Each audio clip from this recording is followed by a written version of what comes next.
awakening my fellow Americans. Take the red pill. We're at war with the most dangerous enemy that has ever faced mankind in his long climb from the swamp to the stars. The disastrous rise of misplaced power exists.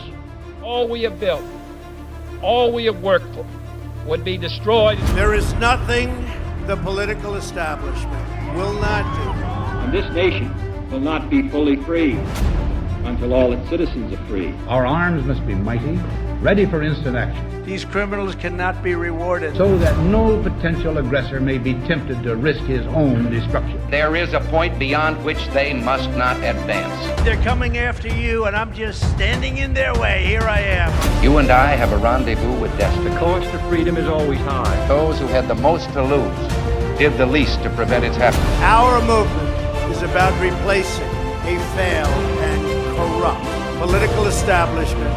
Well, I think it's time we ask ourselves if we still know the freedoms that were intended for us by the Founding Fathers. This is a crusade! This is a holy war against the deep state! We never wanted to be right, but yet things are all adding up to the firestorm.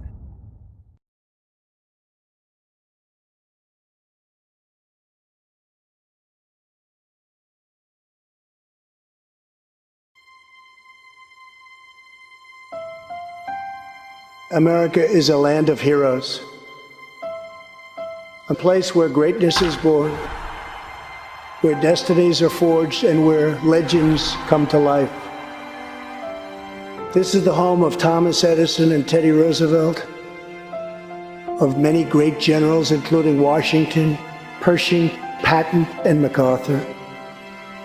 This is the home of Abraham Lincoln, Frederick Douglass, Amelia Earhart, Harriet Tubman, the Wright brothers, Neil Armstrong, and so many more. This is the country where children learn names like Wyatt Earp, Davy Crockett, and Annie Oakley. This is the place where the Pilgrims landed at Plymouth and where Texas patriots made their last stand at the Alamo. The American nation was carved out of the vast frontier by the toughest, strongest, fiercest, and most determined men and women ever to walk on the face of the earth. Our ancestors braved the unknown, tamed the wilderness, settled the Wild West, lifted millions from poverty, disease, and hunger, vanquished tyranny and fascism, ushered the world to new heights of science and medicine, laid down the railroads, dug out the canals, raised up the skyscrapers. Our ancestors built the most exceptional republic ever to exist in all of human history, and we are making it greater than ever before. This is our glorious and magnificent inheritance. We are Americans. We are pioneers. We are the pathfinders. We settled the new world.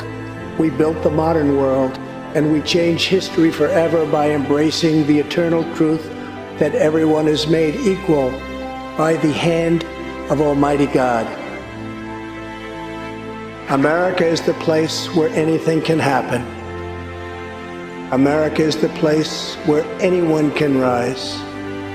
And here, on this land, on this soil, on this continent, the most incredible dreams come true. This nation is our canvas, and this country is our masterpiece. We look at tomorrow and see unlimited frontiers just waiting to be explored. Our brightest discoveries are not yet known. Our most thrilling stories are not yet told. Our grandest journeys are not yet made. The American age, the American epic, the American adventure has only just begun. Our spirit is still young. The sun is still rising. God's grace is still shining. And my fellow Americans, the best is yet to come.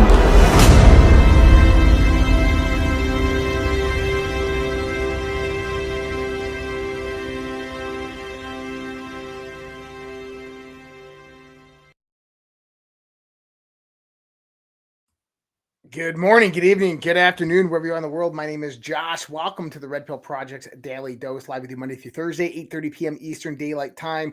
This is where we bring you that unfolding global conspiracy, and a conspiracy it is. We're waiting for Alpha Warrior to join us. He'll be jumping in here in a few minutes, but let's not haste. Let's get right into it today.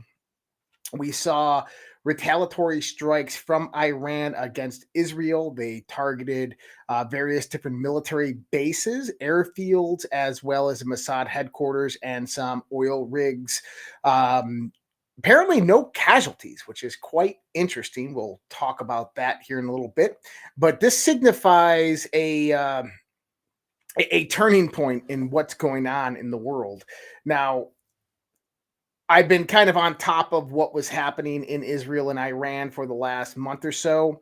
I put out a few dates to remember back at September 17th. I said October 1st, October 3rd. And sure enough, boom, there it is, October 1st. We see that today's show is Red October, and it absolutely started out as a Red October with a bang. So everybody's wondering, is this the beginning of World War III? Is World War III going to break out from this? What's going to happen here? And that's kind of where a lot of this conversation with myself and Alpha is going to lead tonight. I know that the vice presidential debates are also tonight. They have not started yet. I got it up. They start in 22 minutes. So we will take that accordingly. If that does come up and we want to jump in on that, we will. But Alpha will be joining me in about a minute.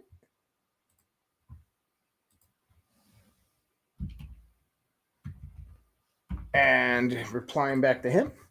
And so let's jump in here real quick and kind of see where we're at. Now, number one, Ukraine and Israel have received massive billions of dollars in war funding over the last few months, over the last 4 years, actually. Now, this is concerning considering the fact that, people in Maui are still suffering, still missing children, still trying to rebuild, that people in North Carolina are devastated, and the way that FEMA operates doesn't really help those people specifically. I think they said they released $1.3 billion in funds to North Carolina, but that's not going to go to the people in charge. But yesterday, what did we see? We saw Donald Trump start a GoFundMe, which has skyrocketed well over $1 million already. And the question is why isn't every big influencer out there? Why isn't every big movie star or politician doing the same thing? Creating these types of GoFundMes to support the people out there and utilizing foundations to deliver food and water. I see people out there using their own personal helicopters to help the people in North Carolina. So what this shows me is that we have an incompetent government. And if you saw the images today after the Iranian strike on Israel, if you saw Blinken, if you saw Jake Sullivan afterwards, they looked scared. They looked clueless as to what was going on. Number one reason they look clueless to what was going on is because they are not involved in any of the plans that is occurring with Israel's response or Iran. Now, Iran did notify Israel, or did notify the United States and Russia. Once again, we find Iran notifying Russia and the United States of their military operation against Israel. Now, specifically, Iran does this to make sure that they limit civilian casualties. Okay? Now, why would Iran want to do that? So, what I see from a military perspective with Iran is take all the hoopla that is going on in the rhetoric that is going on out there in the world and on the Twitter verse or the X verse and the Facebook verse and the TikTok verse and within the politician's mouth. I see Iran not wanting to engage in war, not wanting to further any type of military involvement in the Middle East and not wanting to destabilize the Middle East. That's what I see. That's why they do a precision military strike and give a heads up to the two strongest allies in the world to minimize civilian casualties. Now, do I like Iran? No. Do I think Iran's leadership are tyrants? Yeah. Do I think that they run terrorist operations and networks around the world? Absolutely, right? But you have to give it to them. They came with a high level of moral fortitude against Israel. They did so to limit civilian casualties. That is something to look at in the sense of warfare, what I call precision warfare. Now, immediately after, Israel begins bombing Beirut all over again. And yes, there are civilian targets that are being hit. Israel is claiming that Hezbollah and various other radical units are hiding amongst civilian populations. They're not wrong. They absolutely are. As well as Israel has started a ground invasion into Lebanon with a controlled military operation. Israel has vowed to fight back against the Iranian response. When? We don't know. I bet it would probably be either in the next 24 hours or on October 7th for the anniversary. That's my thoughts. Now, a few things to look at with what's going on in this whole situation.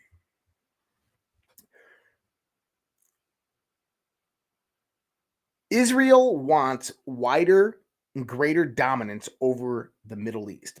Netanyahu put out a message yesterday to the Iranian people, telling them that basically trying to instigate a color revolution to start them to overthrow Khamenei and the Iranian government. Probably one of the main reasons why Iran struck back. On the other hand, Iran, Israel, this Semitic culture, they have to save face with their people. Their leadership is only as strong as the power of the sword they wield, which means that Iran couldn't sit idly by and let Hezbollah be completely eliminated, let the annihilation of these various different commanders, an IRGC commander, get killed and not do anything. They had to respond. The same thing with Israel is they're going to have to respond against Iran, just like we saw back in March and April of this year. Iran strikes Israel. Israel struck Iran. Over, done with. Are we going to see that with this? I don't think so. I think that this is going to escalate into a wider and greater conflict. I'm going to tell you why. Number one is Israel is in the midst of a ground invasion into Lebanon. Now, what Israel is wanting to do is to eliminate all the various different threads and factions of Hezbollah. And after that, they're going to go against the Houthis. They're going to go into Yemen. They've already started bombing campaigns in Syria as well. Now, we're seeing a greater destabilization in the Middle East because of this. Now, Iran is in a very, very tough position to wage a full-scale war on Israel. And rightfully so, the same goes back to Israel, to Iran. The reason being is imagine that Iran was Virginia and Israel is California. There's 2,000 miles between the two countries. Launching a full-scale war effort takes massive resources and geographical terrain that has to be covered. It's not something that can be done overnight. So you have to keep that in mind. And it's something that also will most likely be done with various different types of tactical missiles and bombs and long-range bombers. Now, the most important part that we have to understand about Israel and Iran is not Iran. I've been saying this. I got a fucking fly in here. I've been saying this for the last, 6 months. Iran has taken a defensive posture. They were lining up a missile defense shield on their Iranian borders that Russia allowed to come in. Shoikin went and visited Iran less than 4 weeks ago. The Russian ambassador was just there yesterday. What are they telling Iran? They're telling them, save face, do your retaliatory strike, get it over and done with, precision, let the United States know so they tip off Israel so we can limit casualties and be done with it. Why? We're watching the War of the Roses, people. We're watching something much, much greater being built up from the foundation. You can't necessarily have just Yeah, that fucking fly is bothering me too. You can't just have World War III break out. There has to be certain circumstances that arise and certain conditions that are in place for all of this stuff to come about. Now, we know that we have November 5th, less than 36 days away from the election. This is critical. We know that the deep state, the international global order, they want to create mayhem and chaos so that the world falls into that and they can somehow get rid of the election, either put it off for a few months. They can do certain types of attacks on Donald Trump. They can produce martial law situation, or they can have the ability to steal it with the global disasters and chaos that is going on. So these are the type of scenarios that we can see running out right now. So as we're looking at what's going on in the Middle East, don't look at Iran unless Israel does a massive scale retaliatory strike, which we might get.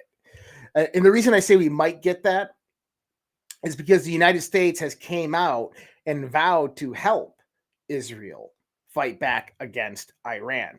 If that happens, if the United States launches missiles from ships, bombs from planes into Israeli territory, that will be the breakout of a greater conflict in the Middle East. Here's the key.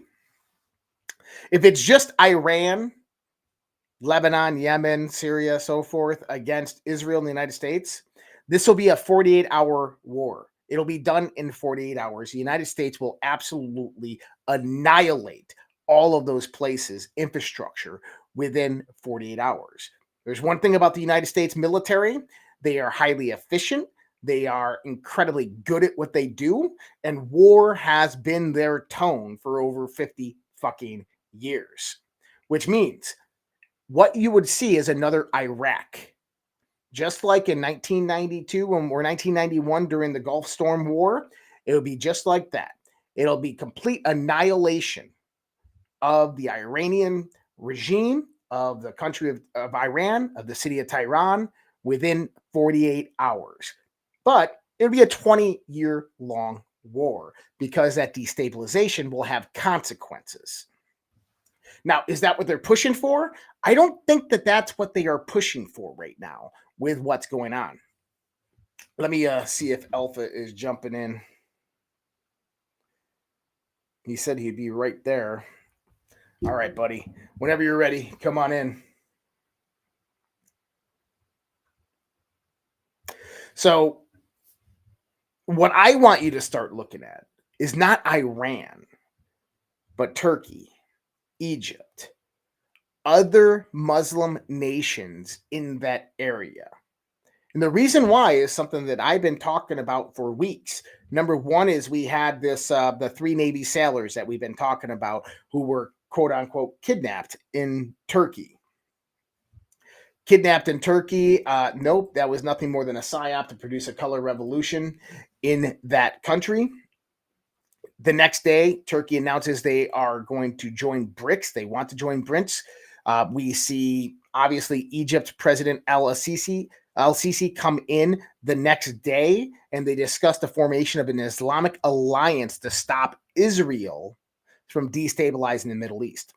This is the real concern. And Erdogan today stated that Israel is going to have the fucking fly. Israel is going to have their day very, very soon. Now, the Middle East is one component of a larger scale kind of functionality of how the global system is operating. Now, do I support Israel? I support the people of Israel as much as I support the people of Iran. Okay? Do I support the governments of Iran and Israel? Fuck no. Absolutely not. I don't support Savati and Frankis, and I don't fucking support tyrants. So, Russia and China are the main global stage players in this side of the world with what's being waged. The United States is the other side global player of what is being waged, and I would say maybe Britain. Now, with that, is we are seeing a war of roses. Various different proxy factions are fighting each other for control and power. Now, at the end of the day, this all comes down to resources. This all comes down to control of resources and control of the future, because if you control energy, you control the future. Look at this guy. Look, dude, I was like, is that a spaceship? What's up, brother? What's up, Alpha? How we doing, man? Good, man. You know, just threading the needle like always, brother. Threading the needle like always. All right. For everybody out there, Alpha Warrior is joining us. If you guys have not been following Alpha Warrior, go to the alphawarriorshow.tv. You can also find him on x.com at xalphawarriorx. And he's also on Rumble. Just type in the Alpha Warrior Show. You can find him over there, dude. All right, man. It has been a crazy freaking day. Now, I knew this was going to happen. I even predicted the date on my Twitter. October 1st, October 3rd. We'll see. And sure enough, like clockwork. Now, I was just going over the dynamics of kind of what I call the international global order of how what's playing out in the Middle East, specifically how we got Russia and China as these two global players on the BRICS side, which are utilizing proxies in the Middle East, where you have the United States and Britain on the west side, which are utilizing proxies in the Middle East. Israel, though, is not necessarily a player in that sense. Israel is like that asshole friend that everybody has that goes to the bar, that punches people in the nose and starts a fight and then runs away when the bigger battle comes about. And I don't mean to put Israel down, but that's how this is going out. Because if Israel and Iran went on a full-scale war, Israel would be completely annihilated. Okay? This is one of the main reasons why they're taking out all the factions of Hezbollah, of Hamas, and they'll go after the Houthis next, because those are the strong points of the proxy war that are being waged against Israel. Because if Iran goes in there and annihilates Israel, well, Iran is going to be next on the radar. And I was talking about it is, if the United States gets involved in this conflict with Iran, it's another 48-hour war like the first Iraq war. It's over in 48 hours, but it's going to last 20 fucking years because of everything that's going to spawn outside of this. Iran doesn't stand a chance against the United States, but Israel doesn't stand a chance against Iran. And that has kept kind of everything at bay for a very, very long time. But now we're starting to see Israel not coordinating with the Biden administration, not coordinating with the United States military, and just taking actions into their own hands. Now, unfortunately for the United States, is they have to face the consequences of Israel's actions. And that's a sad thing to talk about. But I want to get your perspective of what you're seeing, of what you're hearing, of kind of what happened today. Man, it feels like we're a week into October 1st. Like that's how gnarly it is. And I just want to remind everybody, you specifically said October 1st to October 3rd. Not only did you type it, the conversation we had, you verbalized it. So I absolutely remember you saying it. That's why you're the first person I thought about today when everything started going sideways.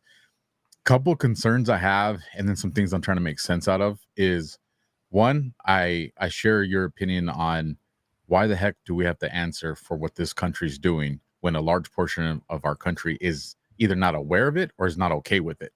Mm-hmm. Now, with that being said, Israel, I feel, is doing a lot of things outside the approval of the United States because it knows we're in that situation. Mm.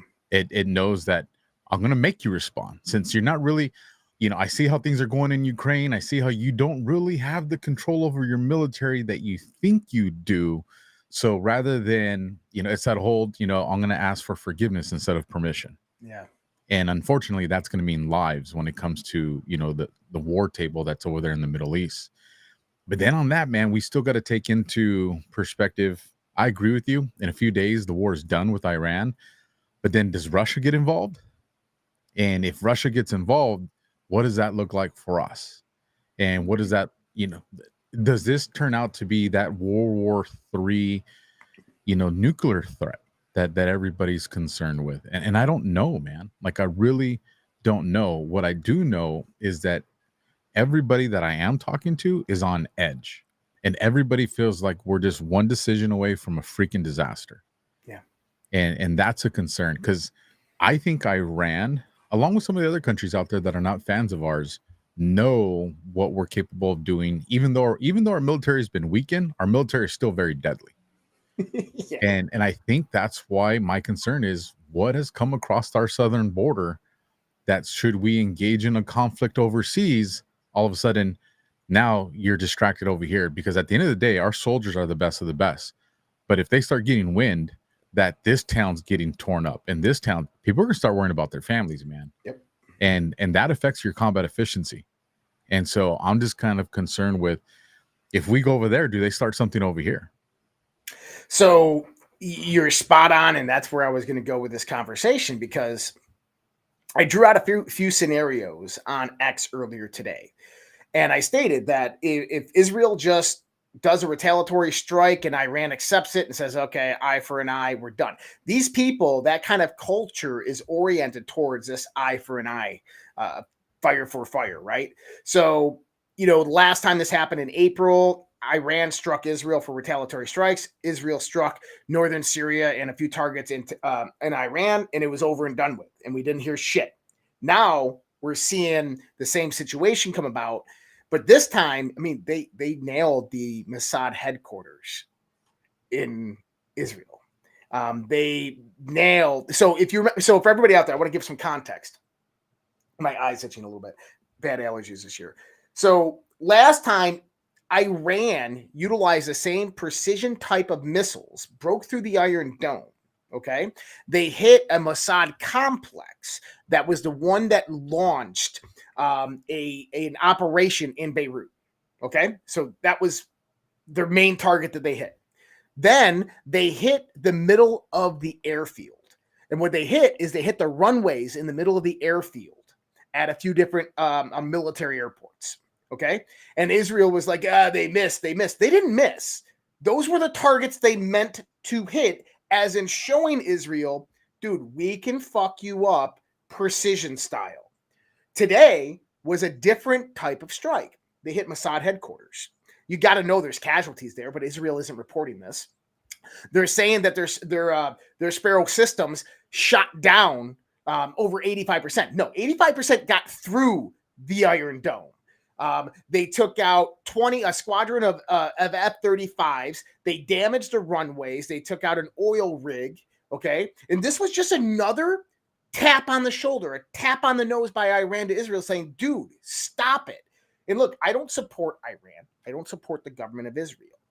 But in looking at this from someone who's a former military veteran, a war enthusiast, and I'm looking at kind of the dynamics of the situation, Israel had a precise military campaign against Hezbollah. That was fucking hands down probably one of the best military campaigns that I've seen with precision in my lifetime. But they're also going against people who don't have F-35s. They don't have long-range bombers. They don't have the type of weaponry that we're talking about. But to kind of annihilate a sleeper cell or a terrorist organization, they did one hell of a job there. What Iran just did to Israel, and I don't think people are truly getting this, is they tapped them on the shoulder and they said, don't fuck with us. Stop it. Back off. Then they put out the warning, and this is what I want everybody to listen to. They said, if the United States gets involved in this, we are going to strike with might. If Israel responds back to this retaliatory strike, we are going to strike with might. I want to take everybody back to when the Iranian president was killed in a helicopter crash. Okay? Now, do you notice this was the first time in the history of Ayatollah's reign that Iran didn't blame the West for the death of one of their people? The president just died in a helicopter crash, and you're not blaming Israel or the West? Why? Why? Because it was an inside job. They took out their own fucking president because they wanted to put in place a person who was number 2 in line, but also had a lot of influence, who could stop a strike on Israel. They wanted to take that person out, remove him, and get someone in there who was more loyal to the Ayatollah Khamenei, and that would allow a full-scale Iranian attack on Israel. And this is exactly what they got. And I said the last time, I said, next time, it's not going to be joking around. And this time they tapped Israel in the shoulder, but they said, if they retaliate, we're going to fuck you up.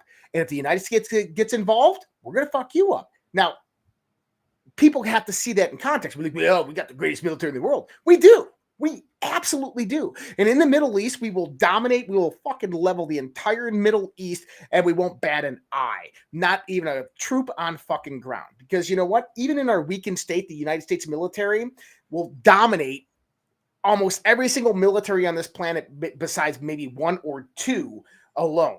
Okay? Now, I say one or two just because of the terrain warfare that you're going to get into in the sense of Russia, all these other dynamics. But see, that's not what Iran's talking about. Iran's talking about the intelligence that they know. Hezbollah Unit 910 that has been coming over the border for the last 4 fucking years in troves of thousands being strategically placed in U.S. cities around this country. You damn well know that they are under IGRC control, and that if the United States goes in there, long-range bombers, missiles from freaking destroyers into Iran, that those terrorist cells are going to be activated. And I want people to see this. How it will start is with an active shooter situation. It's going to draw in first responders to one area of a city, and then you're going to have groups of 5 to 10 that are going to spread out from the city and start creating terror from there, while other groups, the special tactics groups, are going to go and secure the police stations, the armories, and the National Guard armories, because they're going to make you completely defenseless to fight back. And they're going to control the cities and everything in and out of the cities. The cities are the hubs for distribution of our supply chain here in the United States of America, as well as control the majority of U.S. infrastructure. You have to understand they have a fucking plan. Let me add something there too, so people understand. The same way we have strengths as America, we also have weaknesses. Mm-hmm. The majority of law enforcement agencies in other countries also understand how to do combat, because that's what they deal with so many times. They deal with guerrilla warfare. They deal with terrorism a lot. Our cops don't, and I know that from my background.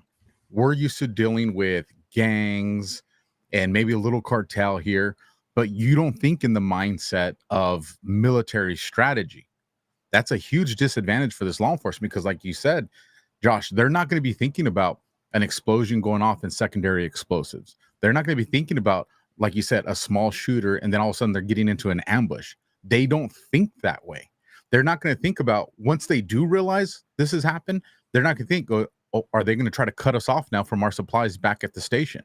Are they going to cut off, our towers so we have communications? Because they just never had to.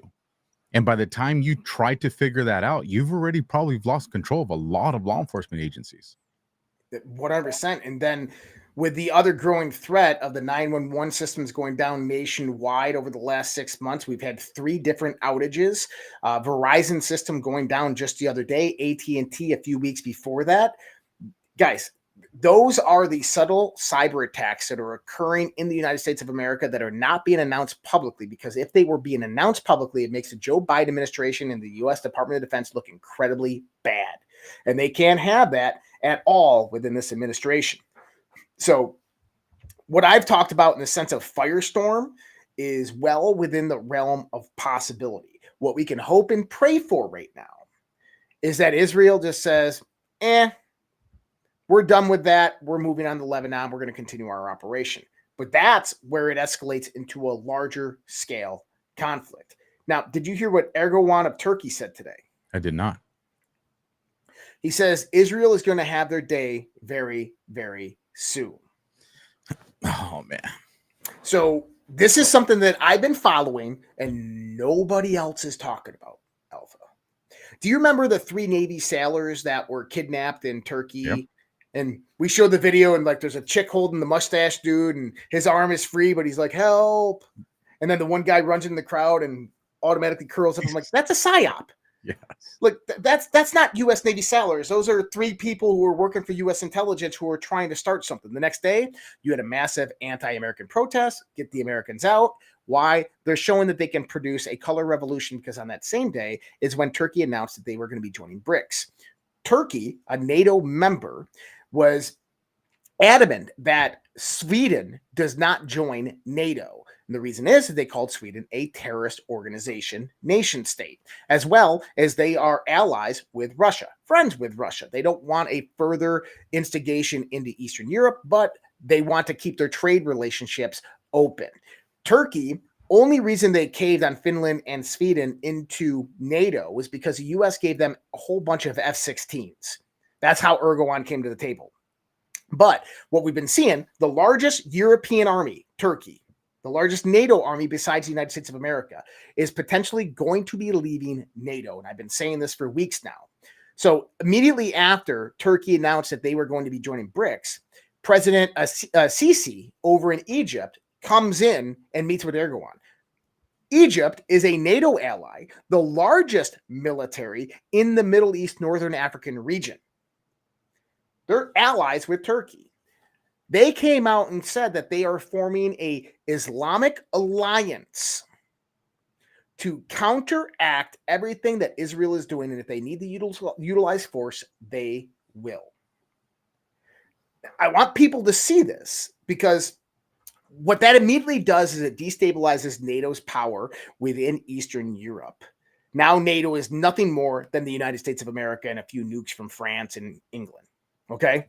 On the second hand, Turkey and Egypt, if they decided to have a military campaign with Israel, the United States by default can't really even get involved because of the trade relationships with those nations, as well as the NATO treaties that are aligned with it.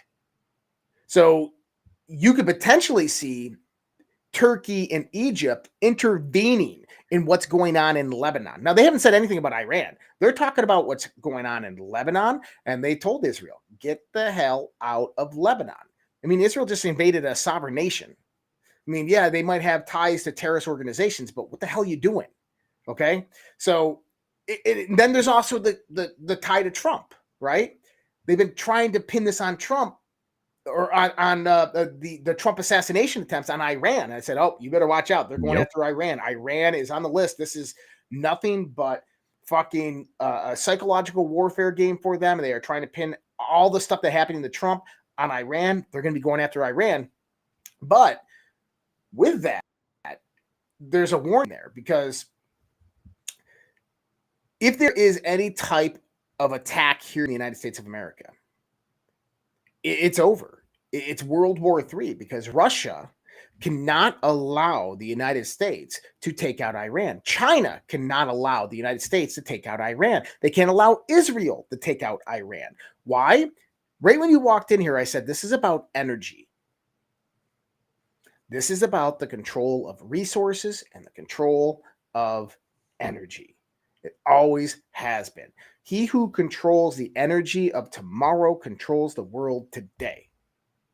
And so what we're looking at with what's going on in the Middle East is all about that. The BRICS nations are not an economic alliance. They are a military alliance. But go ahead. Yeah, that's a lot right there, man.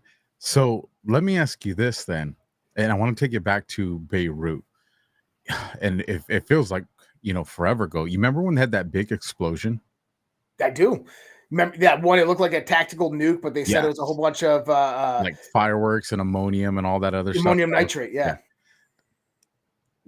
How does that, something just keeps telling me, man, that's mixed in to what we're seeing now. Were we seeing weapons or explosives that were going to be utilized then? And was that destroyed then to prevent a bigger attack now? So, because here's the thing, Israel has to look like the victim to the, to the UN, to the world, to our country, in order to keep maintaining that support. And so, as I'm listening to you describe all this, I just keep thinking, well, I mean, October 7th, we feel like, and I'm pretty sure you align with this one too. Like Bibi kind of helped orchestrate this, so he's shown that he'll kill his own people. How far will he take this to make it look like, hey, some dirty bomb or a small nuke or just some major thing happen that it's like the United States and United Nations, like everybody has to allow this war to take place? Because I'm listening to everything you say and I agree with it. And so my thing is if we know this, They know this. So how do they get around it? So a week ago, Israel bombed. So, okay, the whole pager thing for everybody out there who's maybe from Alpha's channel coming in, if you haven't heard this layout, I got tipped off before the pager event happened. I posted it on Twitter. I kind of got a lot of information about this. The blowing up of the pagers, it did not have PETN in it. It did not have explosives in it. This was a directed energy weapon that was utilized against them. They had hacked their database. They had found out all of the MEIDs to these various different pagers, cell phones, walkie-talkies, so forth.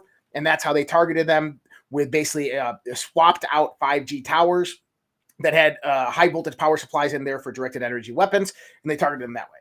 So, but the reason for the targeting of the people with the pagers was to identify all the high-level commanders of Hezbollah. Because once these pagers begin exploding, what are people going to do?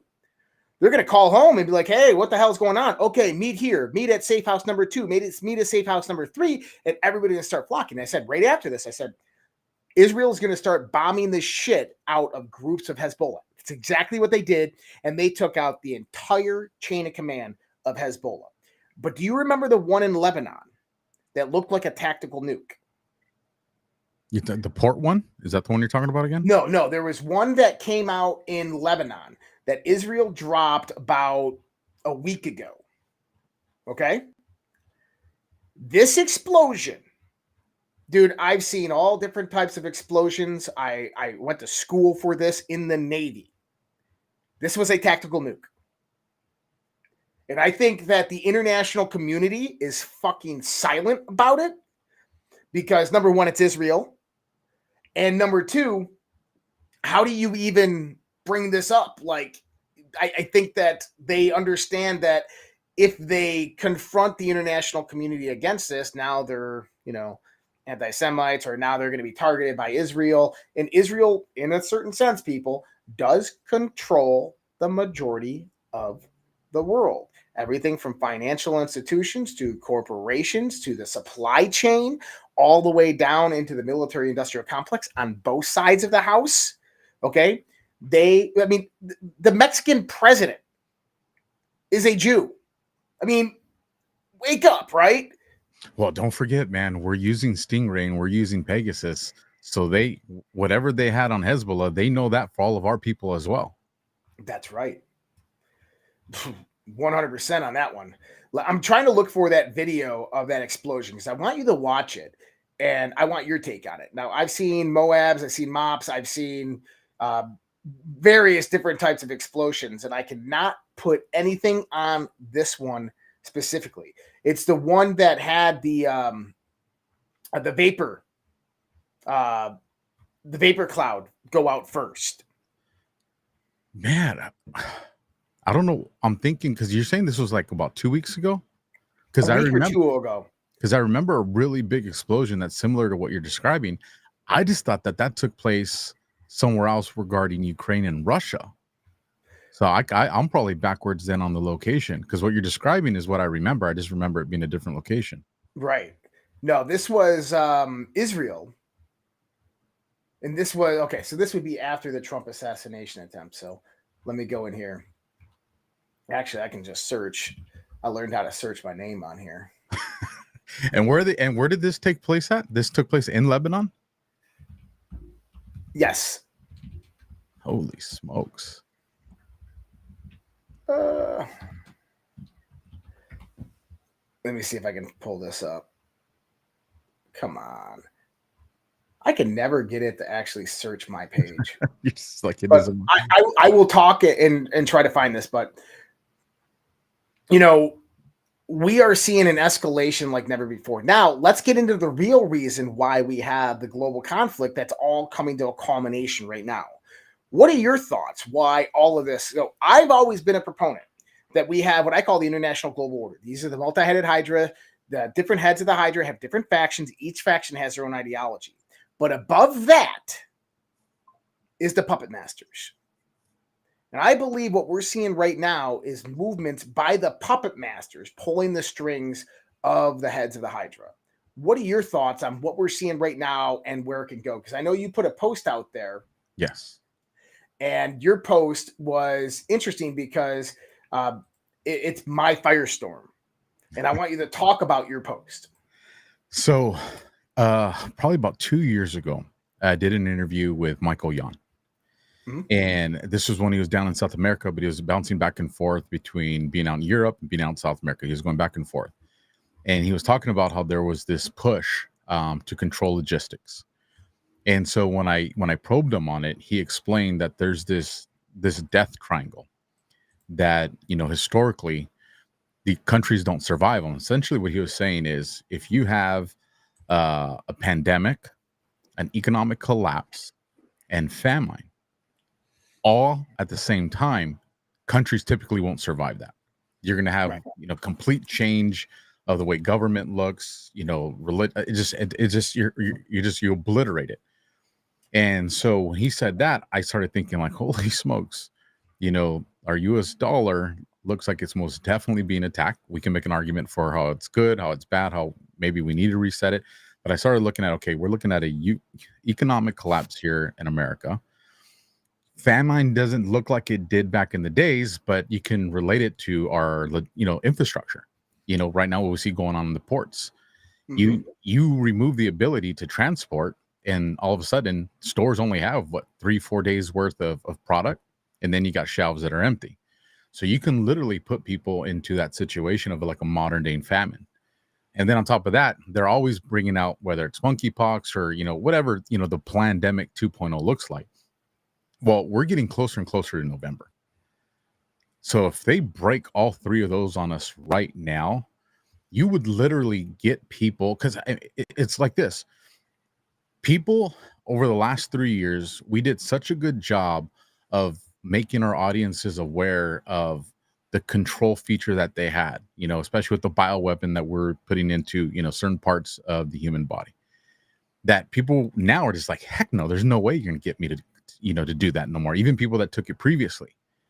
But if you saw your family starving because you weren't prepared, and all of a sudden they said, hey, because FEMA, for those that don't know, FEMA and the sports stadiums are collaborating. So, and they've been doing this for a couple months now. So why is FEMA and the sports stadiums been collaborating? Because they know something's coming. So all of a sudden, if you move medical supplies and food supplies, everything for good triage into these stadiums are already built to handle large crowds, but you can't come in unless you do one of these. How many people are going to be begging for something like that because they just weren't prepared for it? To beg for the control. And that's the way I look at this. This is completely control. If you destroy our infrastructure, people are going to be worried about starving. If you destroy the US dollar, even if people save stuff in their bank accounts, it's worthless. Because if these other countries start to see chaos break out in the United States, they're going to be like, well, I'm going over here to BRICS. Like, it's time to jump ship, even if it's temporary. What does that do? It accelerates whatever's going on in the United States. And so I kind of see, so this is kind of where I'm at. How does this look? Do they have the confidence to steal the election again? If they do, then do they go that route and circumvent all this chaos? Or do they not know?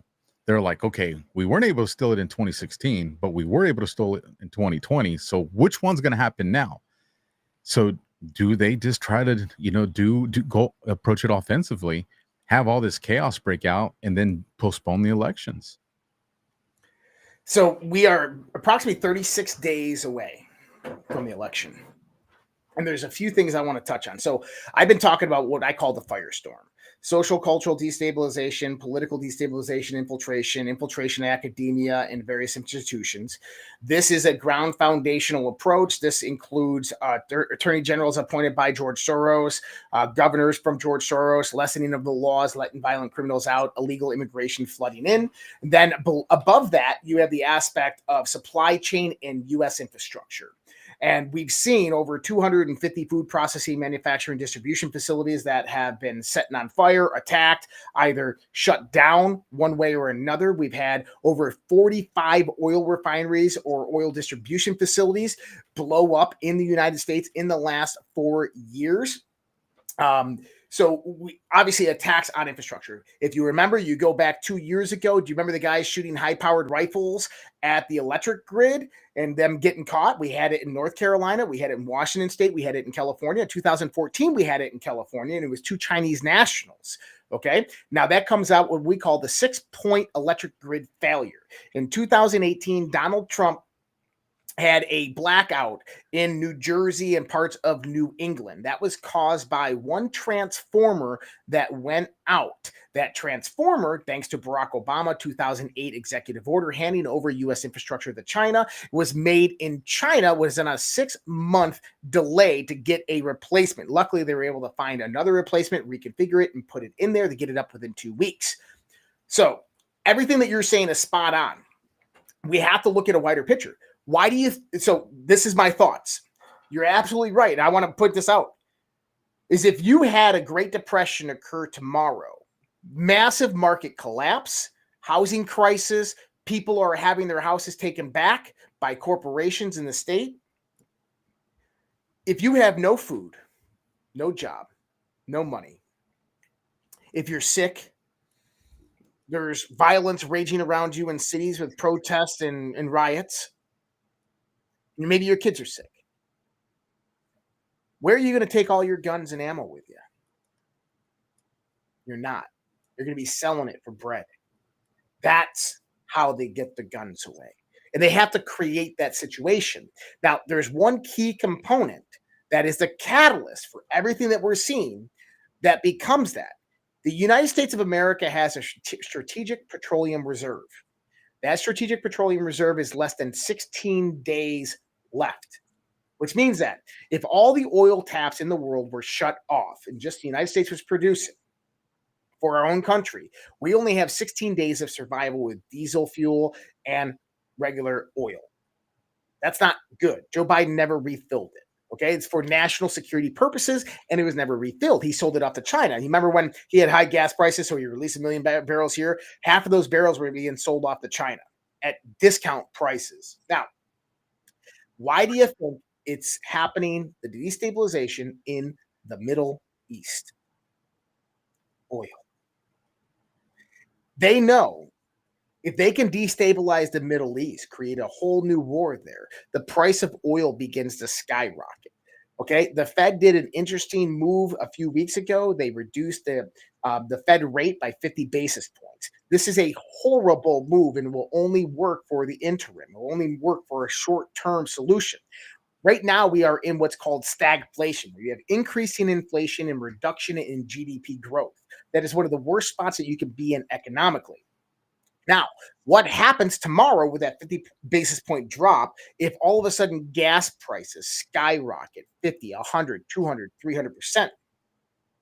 Now, the price of everything that already has an inflationary tax on it is going to skyrocket to 300-400%. Why? Because everything that we do in this country is dependent upon transportation, is dependent upon energy and oil.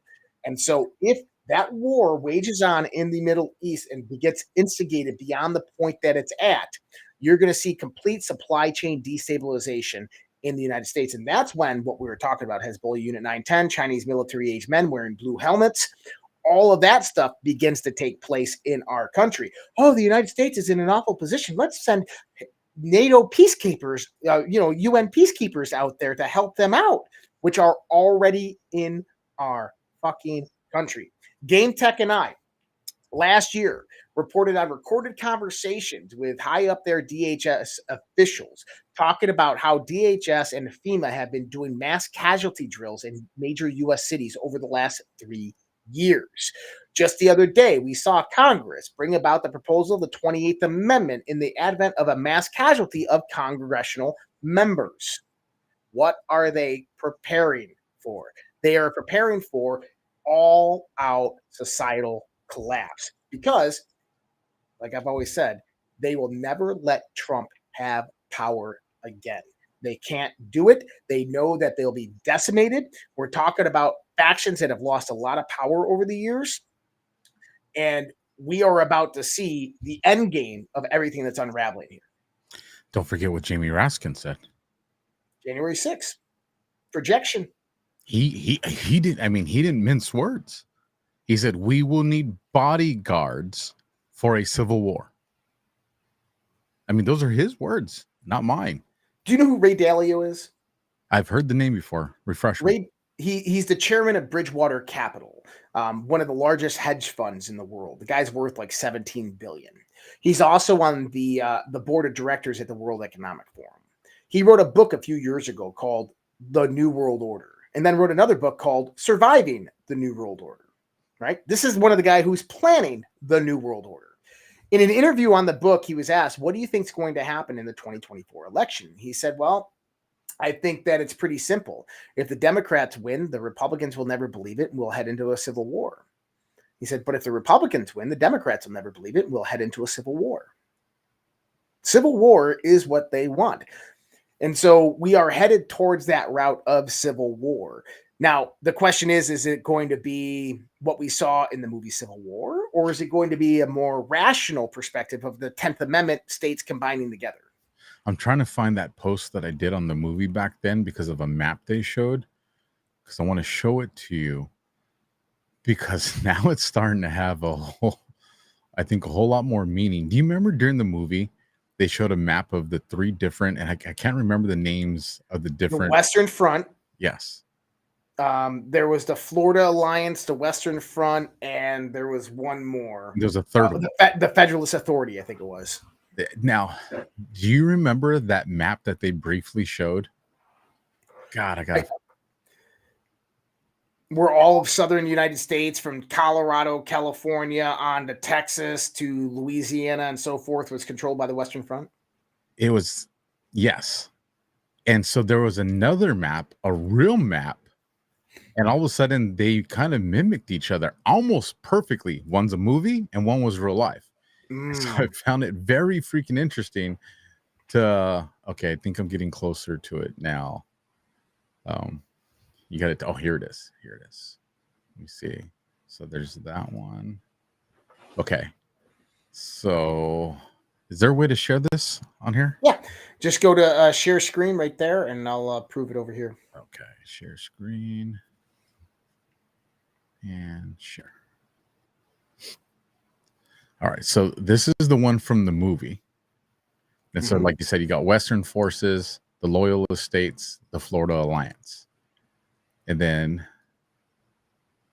this. So here, I'll bounce it back one more time so everybody can see this one. And then I'll come over to this one. That's interesting, isn't it? You know, man, it's the kind of stuff that makes you very uncomfortable. And it comes from, where did that post go? Oh, I lost it. There's another post that went with it, but I can't find it. And now I don't know how to take this off the screen. Oh, I got you, brother. Yeah.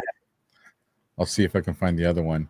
But do you remember there was a bunch of the illegals that went to go get IDs, and they massively took over the streets, and the local law enforcement was just like, what do we do? Yeah. That's without chaos and violence. That was just people that showed up in a large volume to try to get IDs, and they were loud, but no violence. And law enforcement and NYPD, so not an agency that doesn't know how to do police work. You know, one of the largest agencies in the United States didn't know how to handle it. Now exchange that out with violence, man. And you're talking societal collapse. So my thoughts are this, Alpha. Jamie Raskin, talked about January 6th. There's two possibilities on how that can happen. Number one is they can get Rhino support in Congress for January 6th, to where they pull the 14th Amendment on Donald Trump. This is the whole point of the indictments, of the sentencing, of the convicted felon aspect. You also have rule number 9 at the RNC. Rule number 9 says that if a candidate is unfit to be president, then they can replace him at any point in time. So Donald Trump could literally win the election on November 5th, and on November 6th, the RNC can pull rule number 9 from the RNC and replace Donald Trump. Okay.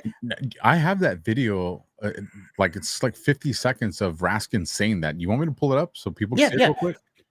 But he was talking about the 14th Amendment specifically. But what I would also want people to know is that you could see specifically them not stealing or the presidential election, but stealing the House of Representatives. That new House comes in on January 3rd. On January 6th, if it's controlled by Democrats, they will stop Trump right there. All right, here we go. What can be put into the Constitution can slip away from you very quickly. And the greatest example going on right now before our very eyes is Section 3 of the 14th Amendment, which they're just disappearing with a magic wand, as if it doesn't exist, even though it could not be clearer what it's stating. And so, they want to kick it to Congress. So it's going to be up to us on January 6, 2025, to tell the rampaging Trump mobs that he's disqualified. And then we need bodyguards for everybody in Civil War conditions, all because the 9 justices, not all of them, but these justices who have not many cases to look at every year, not that much work to do, a huge staff, great protection, simply do not want to do their job and interpret what the great 14th Amendment means. And I'm glad that Sherilyn's creating her new center so we can bring that. I don't really see a situation where they give Donald Trump power unless you have complete decimation of the Democrats and the deep state prior to the election, which is in 36 days.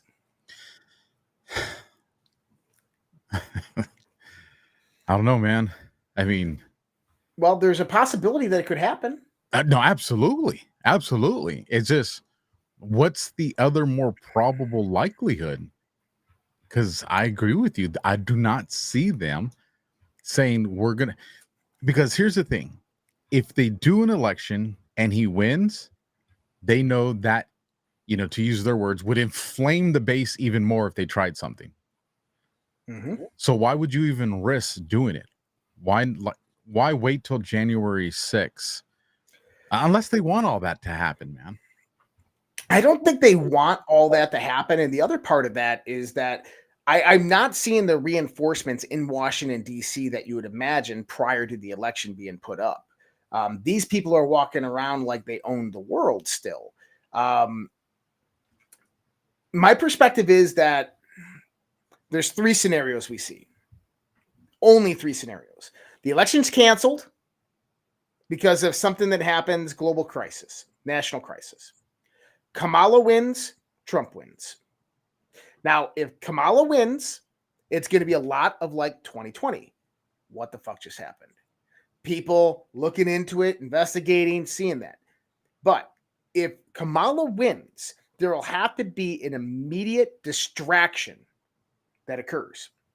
Enter proxy war, Russia, Ukraine, enter Middle East, enter China, Taiwan, whatever it might be, global economic collapse. They have so many tools in their arsenal, as much ammunition as they want to do whatever they want.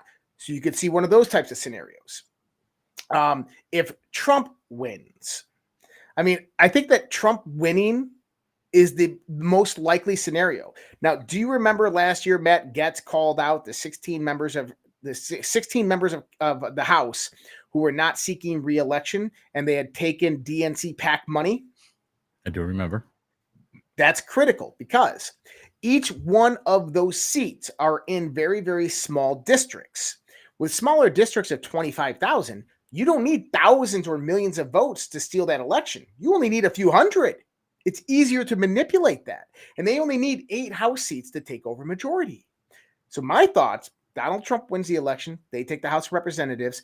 January 6th comes about, and they stop Donald Trump right there with a vote on Section 1 of the 14th Amendment, Clause 1 of the 14th Amendment, or They state that Donald Trump colluded or cheated somehow, some way, and they hold off and they stop the power transference on January 6th. Basically, projection of what happened on January 6th, 2020. Those are most likely that is what we're going to see, some type of way, shape, form, or fashion of that. With Kamala, though, here's the thing. I don't think America has the balls. So I've been thinking about this. If Kamala wins, how do you subdue the opposing base? And this sounds ugly. It just, what we do is we run scenarios in our head, right? Mm-hmm. They've already been showing through their narrative that Iran's trying to assassinate Trump. Right. So if Kamala wins and we're just like, hell no, this is a cheat again, this is this, and they get their way with Trump and he's no longer there, then it's like, well, yeah, we believe they stole it, but they also just got rid of him. What do we do? Because even if we prove that there's a theft, our guy's gone. Yep. So I think you're seeing the greater scenario as well.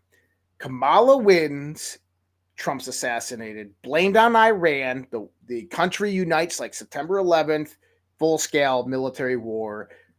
Many factions on the globalist side are happy, and life goes on, and most of us are sitting here going, we need to do something, and people are just ignoring us. They get control back over of freedom of speech, of Twitter, whatever. They start prosecuting people in the dark. Oh, well, we're at war with Russia and Iran now, and Elon Musk is supporting Russia propaganda. He needs to be arrested. Boom, he's arrested. What, you remember what did Kamala say last month? What? I will use the federal government to shut down misinformation and disinformation. And you know how she does that? Defense Production Act. In the state of a national emergency, the president can authorize the Defense Production Act, of which they can go in and take over any business critical to United States of America's survival. And here's the other one, and this is where, and I talked about this too in the firestorm that we're talking about here. If people are getting laid off because of all this logistic nightmare that's about to start unfolding, like the leader of the union said, right. Car dealers are going to, car salesmen are going to get fired. The mall people are going to get fired. Like the guy didn't hold back. He said, listen, y'all are going to see the impact we have. What's one thing that generates jobs and income for a country? War. And if all of a sudden there's this especially a massive war, so where now people can get jobs in factories and this, do people start becoming less concerned with the fact that there's a war going on versus, man, I'm building shells and I'm building tanks, and now I have a job. I'm not gonna lose my house and I can feed my kids. So I don't really care. I'm disabled. At least I can take care of myself now. So I agree with you. And I think that'd be the most likely scenario. But we have to understand that Trump has a Trump card. Mm-hmm. He's going to play something. Now, we saw the Archangel Michael on the Feast of St. Michael. Trump posted Archangel Michael in the prayer on Truth Social and on X.com. We have Dan Scavino 2 days ago posting Ephesians, 11:12 or whatever it is, the armor of God, right? So we have these Q references that are coming into play. There is something so we've all been waiting for drip, drip, flood. We've been waiting for Donald Trump to play the red binder, the Crossfire Hurricane binder, the red folder, right? But why hasn't he? Because you can't just drop the Crossfire Hurricane binder right now. Nobody's going to even know what the hell that means. You don't have the foundational basis of what is in the Crossfire Hurricane binder to bring about the context of it for the whole world to see. The first thing that you have to do is you have to unravel the reason why Russia started, why the Mueller investigation started, what was behind all of that. Well, guess what? Who did Trump meet with last week? Zelensky. Right there. Now, remember the second impeachment? Donald Trump was on the perfect phone call with Zelensky. Oh, shit. And he even said it that way. He said, do you have the server? CrowdStrike, Burisma.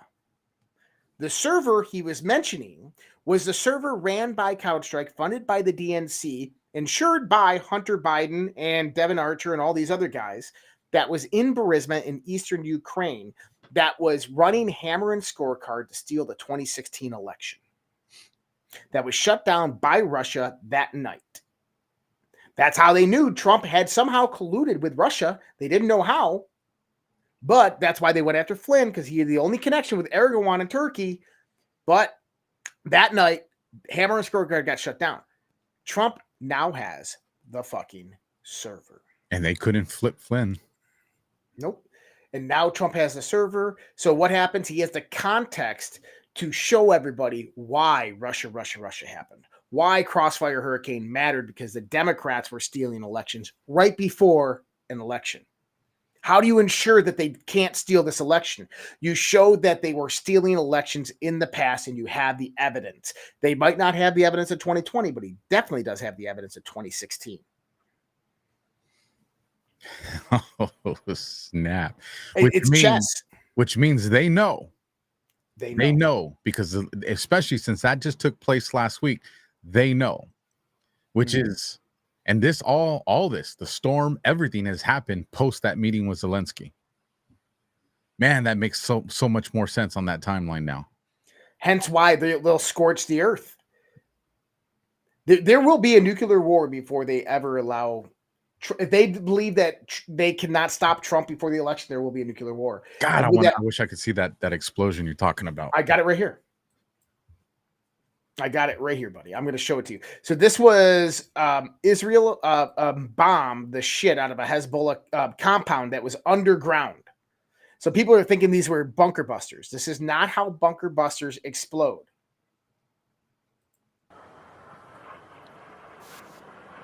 No, that's not a bunker buster, bro. That's a nuke.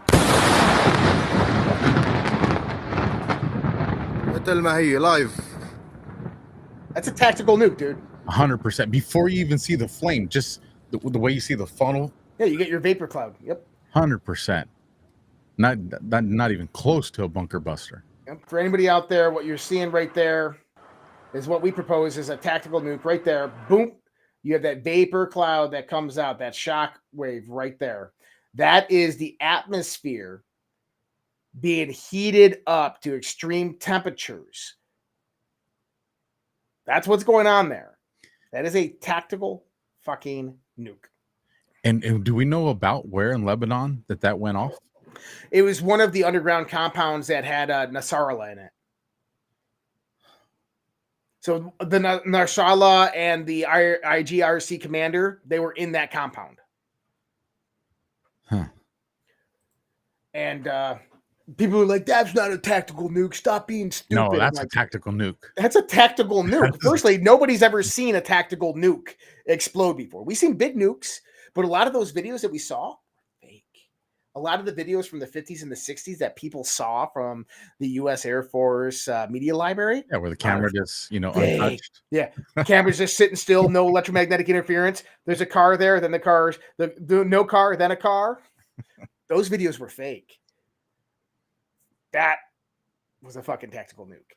And yes, Israel would absolutely use a tactical nuke. And I think that this is what is warranted a response by Iran the way they did, as well as got Turkey and Egypt all saying, okay, we're going to stop these son of a bitches because this is escalating. Every country in the world who knows anything knew that was a tactical nuke. This is interesting. We won't have time now. You remember when they had that terrorist attack in Russia at the theater? Mm-hmm. The gunfire and the explosions? Yep. The day before that, I had a dream. And my dreams get interesting. As a matter of fact, John Redembo, former Navy intel guy, he does, dream decoding and all this other stuff. He interprets a lot of like certain dreams that I'll immediately get a hold of them. But on this one, I wake up, I have this dream. I tell my best bud about it. And he's just like, man, it's kind of interesting. Well, then the next day we have that thing pop off that took place, the Russian theater. And I was just like, damn, man, I should have called John right away. This is probably what it was. Now it's sounding more like what's about to go down now, man. So I can't wait to talk to you about it and brief you on it, man. I think you'll trip on it. I won't remember all the details because, man, it's been several months, but I remember enough of it because it was such an impactful dream to be like, this is going to be interesting, man. Well, we got another show to do, but on a different channel, don't we? We are. We're going back to back, baby. Yeah, we're going to go back to back. I'm heading over to Alpha's channel. So, guys, if you want to catch this show, me and Alpha, we're going to jump on his channel and do an hour over there. That was the agreement for tonight. So, alphawarriorshow.tv, you can find all of his information there. You can find that show on his Rumble and X account, x.com/X Alpha Warrior X, as well as rumble.com/The Alpha Warrior Show. I'll see a lot of you guys there in just a little bit. I know people are still watching the debates. Tim Waltz looks like a tampon, so I don't think we need to discuss that too much. We'll talk about that a little bit tomorrow. I'll have to watch it tonight. But guys, much love, respect. God bless you. You guys all take care. Have a great night. Thank you, Alpha, for joining me tonight. I'll see a lot of you guys over on Alpha's channel in just a little bit. Have a good night, guys. Take care. Spoon. That's impossible. Only try to realize the truth. What truth? There is no spoon.